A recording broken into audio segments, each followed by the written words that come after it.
have a tough time living that one down. It's one thing, Charles, to drop a pass. It's quite another to drop it on 4th down. And so many teams work on that in terms of locking in on those key downs. You know, I've seen, you and I both been to practices where we've seen, hey, 3rd down situation, big 3rd down alert, lock in here.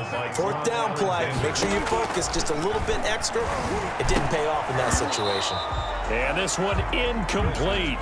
Too much contact to hold on to that one, and it's 3rd down.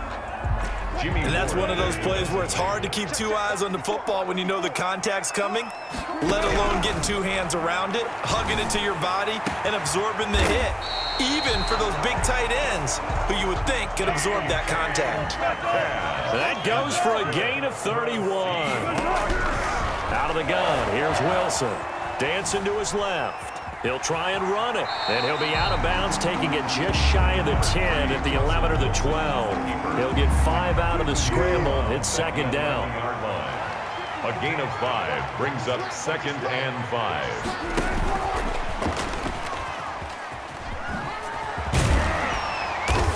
And the stop will come inside the 5 at the 4. 7 yards on the pickup there, and now they'll have it 1st and goal.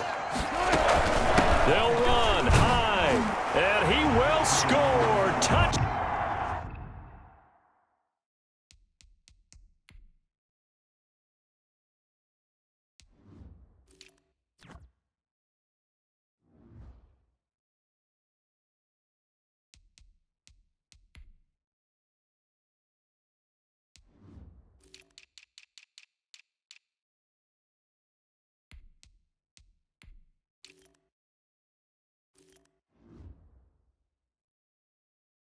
Down Seattle. Taking it in from 4 yards out. And the Seahawks have taken a 1st quarter lead.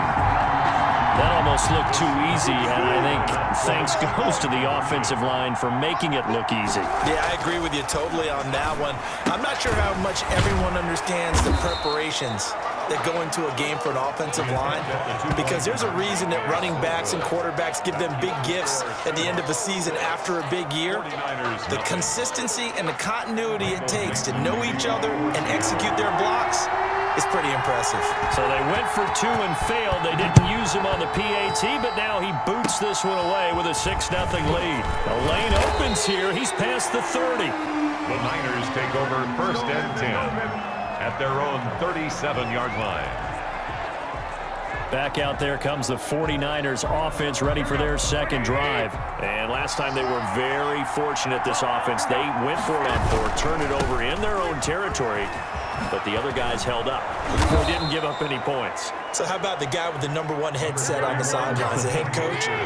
That was planned going into it, not necessarily to not get the 1st down or to have the defense have to hold But he up. trusted his defense. Trusted his defense very much, and I think that's how he's going to play this game. Now Garoppolo lost the football, and the Seahawks have picked it up. And they are going to set up shop at the 40-yard line.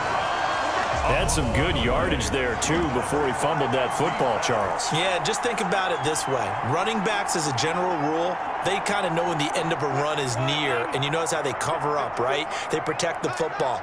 Sometimes quarterbacks forget that out in the open field. After a while, you start to wonder, does the running back coach visit the quarterback coach and say, hey, I can help you with this, we can protect this, and make sure we keep the ball. Nice way to start the drive, a gain of 12 and a 1st down.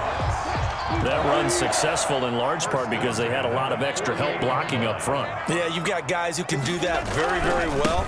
In addition, they can catch the football. So sometimes when they line up with 3 tight ends, it's not necessarily to run it, and that gives you an advantage when you do decide to barrel off the line of scrimmage and block people downfield. I like the strategy. Extra tight ends, extra beef, they want to run the football, but that means they probably want to run it inside. If you get strung out on the perimeter, you're in peril. Yeah, we saw the result, negative yardage. Here's a pass swung out left to his running back. And he goes down, but not before getting this inside the 25. 26 yards on the play there, and it'll give him a fresh set of downs. That was a beautifully executed screen pass. Let the rushers get upfield. The blocking forms in front. Lofted it to the runner. And now, not only does he have open space in front of him, he's got an escort as well, and they pick up big yardage. Rashad. There to stop him on the defensive side, Fred Warner. The last run got a couple. Here's 2nd and 8.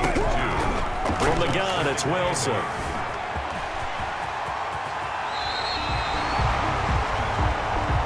The rushing numbers for Wilson, maybe down from earlier in his career, but he's still a threat to go, showing it there, picking up the first down. And he is in for the Seattle touchdown.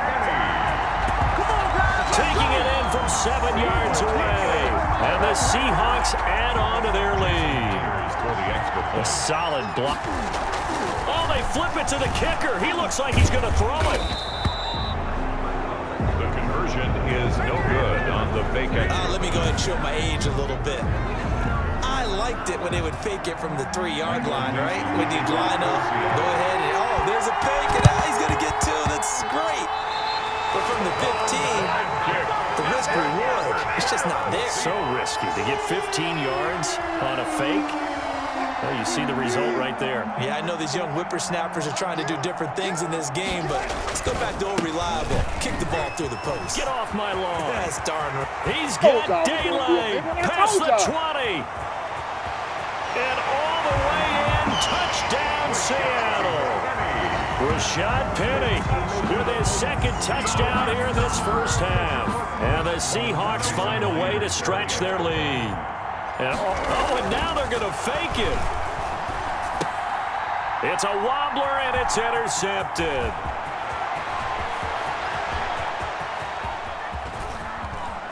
Look at this, middle of the field, a breakaway. And he takes it all the way back. It's a pick 2, if you will, as that play backfires in a big way. Michael Dixon to kick off for Seattle. Set now to kick this one away, and off it goes. An incredibly short kick fielded way up there. And they're going to start this drive in pretty good shape, up past the 30. Take over 1st and 10 at their own 31. And San Francisco gets set to go here. And last time, not only the turnover, but that turned into 6 points. They got to make up for that here. We always hear about empty possessions, but some are worse than others. You can have an empty possession, punt the ball away, get yourself set to play defense, but when you turn it over, it changes momentum, and when they take it downfield and punch it in on you, that's a bad possession all the way around. Yeah, but you're hungry to get back out there, aren't you? You better be, because otherwise, it's going to be a long day for you. 2 yards the loss, 2nd and 12. Part of the thinking when you bring in extra tight ends, you're hoping that each of your guys gets those one-on-one blocks and creates a crease for your runner. You know what the converse is, though? You've got to win those one-on-one blocks, and when you don't, that's the result you end up with.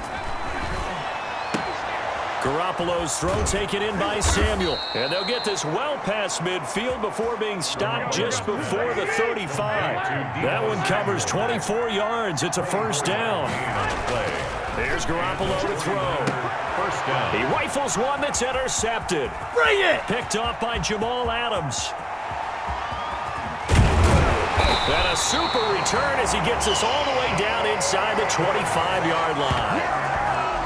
That was just one of those interceptions from our perspective here. We got a good view at the 50-yard line mid-level that quarterback and receiver were not on the same page. Just by his reaction, I'm talking about the quarterback, Wilson hit. It's loose. It's out. Fumble. And now this is scooped up by the 49ers. And they have the football and will set up shop at the 33-yard line. He was under duress, surveying, trying to find somebody to get the ball out of his hands. In the meantime, the defense, they took it out of his hands. And when the ball snapped, I know exactly what the defense is thinking. Get a sack, put him on the ground.